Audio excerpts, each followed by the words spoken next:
Okay, today we're talking about ventilation in attics and how important it is for your roofing system. So in the wintertime, we get a lot of calls, especially right after a cold snap.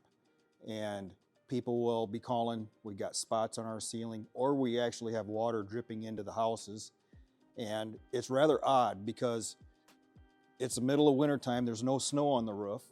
And some winters we can go all winter with just a couple, like this winter, we literally had 2 snowfalls and we had basically 2 melting events. But we had a few different cold snaps.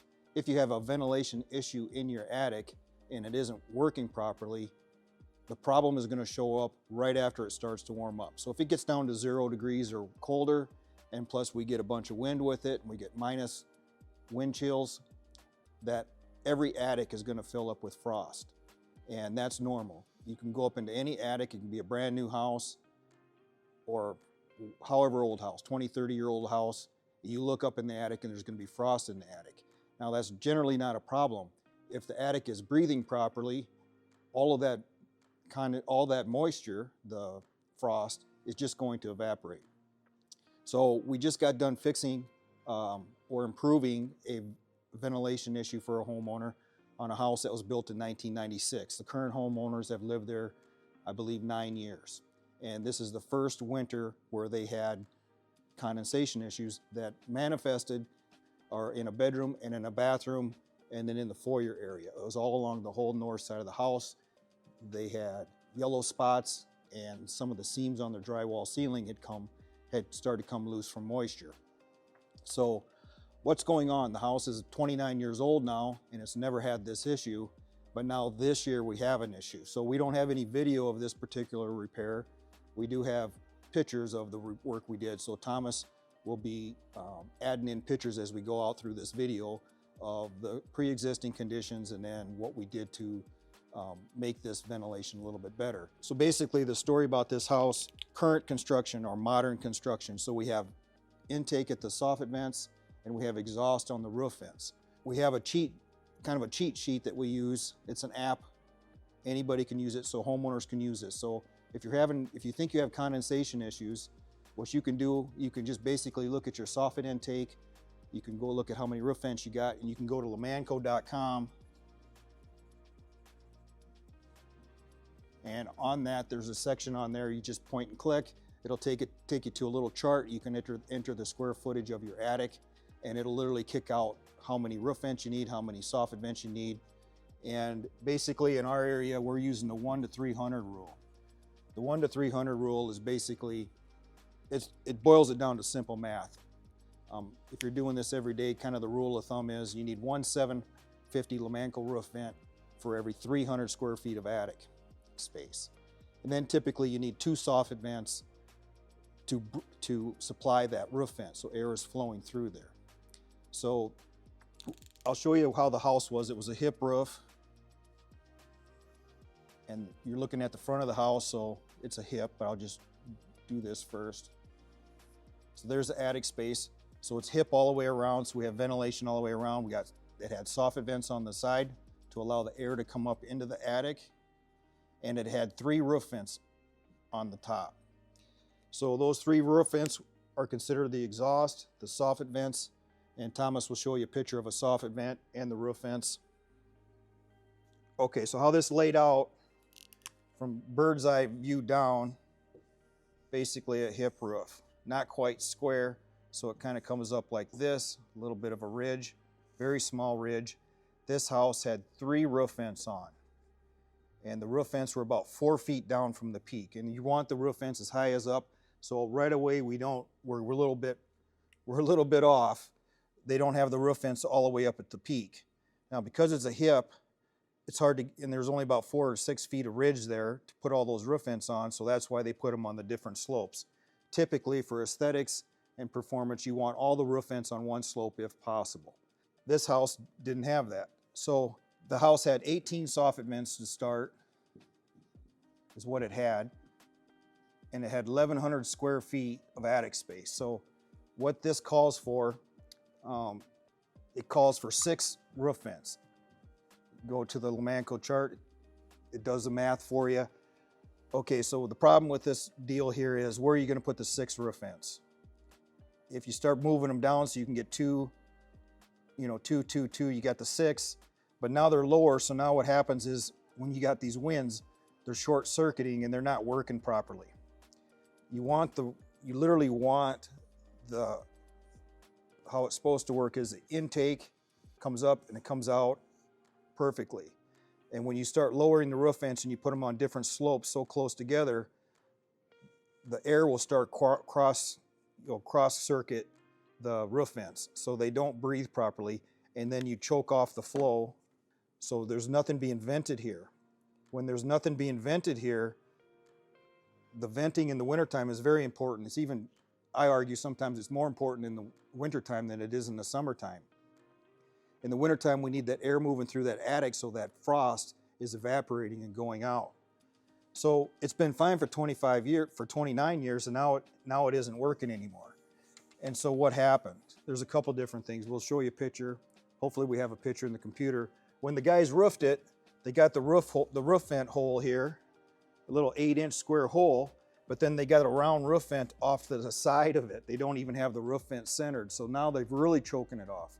So the roof literally had about 25% of the exhaust that it needed. But it's worked for all these years without any condensation, but now there's condensation. So why now? So these soffit vents, we'll show you a picture of what happened. After 29 years, these soffit vents, basically, they act like a furnace filter, kind of. Okay, so I grabbed a couple soffit vents. So these are the 8x16 soffit vents, and these are the 4x16 soffit vents. If you go to the app inside, it tells us we basically need 6 roof vents and 12 of these, but we like the more intake, the better. But what happens to these, there's not much to them. They're like $5, but these, they got a little bit of a screen there on the inside of them. And I've seen these get plugged up within 5 years of just dust. And especially I've seen them if a cottonwood tree happens to go to town and the wind is just right, cottonwood trees can totally plug these up in one session. Typically, it's just dirt. And over 25 years, 29 years, these things are just completely plugged.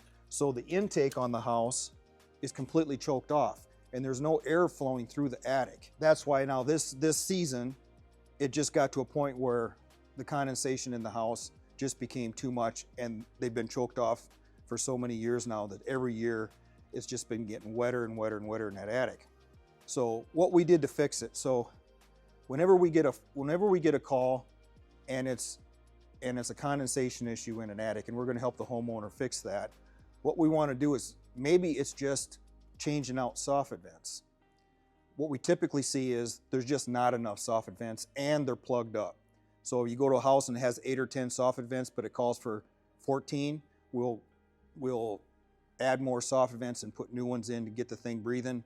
Make sure the air chutes inside the attic are open, that air can get up in the attic. A lot of times it's just a really simple fix. On this type of roof, it's a hip roof. So to get 6 roof vents up there on such a tight spot for the square footage, it just gets hard to do. So what my favorite thing is a turbine. When we get to this point with homeowners to fix this, we want to make sure we're moving air on purpose to eliminate this condensation problem. So one of my favorite things to do is install these turbine vents. They sit on a 1-foot tall base. So no matter how much snow we get, 4 years ago we had record snowfall on the roofs. We were scooping off snow 6-7 feet deep on roofs, and we never saw one turbine covered up just because of the way the wind spins around. They'll never get covered up. So in the wintertime, we want to make sure there's always flow coming out of these attics, moving air. So the turbines, they move more air. So on this, for the 1,100 square feet, you needed 6 750 passive vents.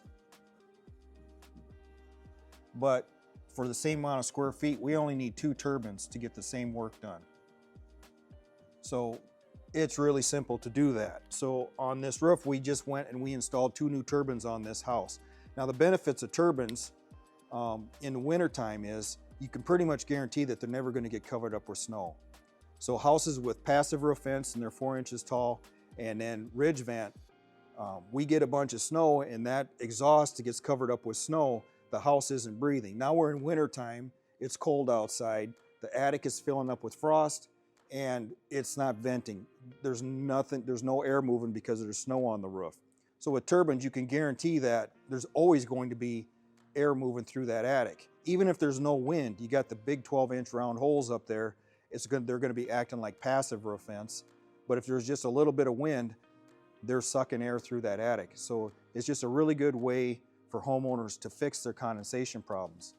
And most homeowners, by the time you get to this point where now they're dealing with wet insulation, drywall repair, all of this mess, they never want to have this happen again.